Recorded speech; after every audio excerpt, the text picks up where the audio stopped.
Welcome to our channel, the Engineers Hub.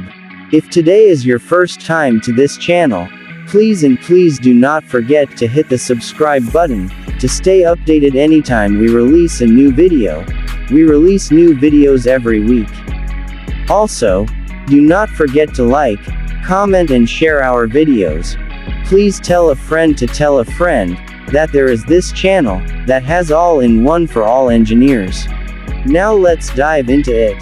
Today, we will be looking at top 10 best steps every engineering student or apprentice or even DIY enthusiast should follow in order to perform a good, solid and reliable soldering. The first and foremost step is to choose the right soldering iron. The foundation of good soldering begins with the right tool. Select a soldering iron that suits your project needs, considering wattage, temperature control, and the type of solder you plan to use. 2. Prepare your workspace. A clean and organized workspace is essential. Ensure proper ventilation, adequate lighting, and a heat-resistant surface. Keep your tools and materials within reach for a seamless soldering experience. Number 3. Select quality solder. Use high-quality solder with a suitable alloy for your application. Lead-free solder is a common choice due to environmental concerns, but ensure it meets the requirements of your project. The fourth step is to tin your iron's tip. Before starting, tin the soldering iron's tip by applying a small amount of solder. This enhances heat transfer and improves conductivity, ensuring efficient soldering. 5. Prep your components. Clean the surfaces of the components you're soldering to remove any oxidation or contaminants. You can do this by using a fine sandpaper or a specialized cleaning agent to achieve a clean, shiny surface. Number 6. Apply flux. Flux is crucial for smooth soldering. Apply a small amount to the joint area to promote proper wetting and bonding.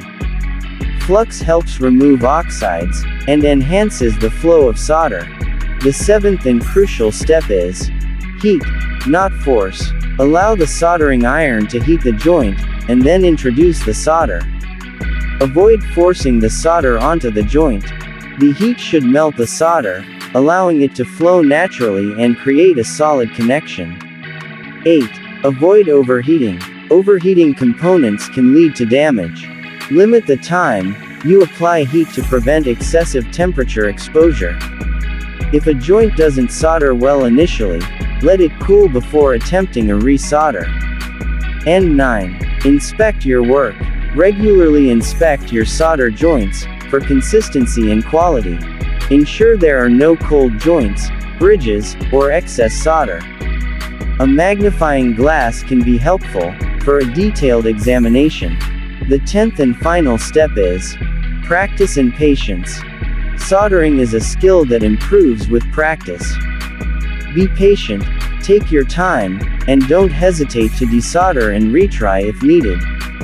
Each project is an opportunity to refine your soldering technique.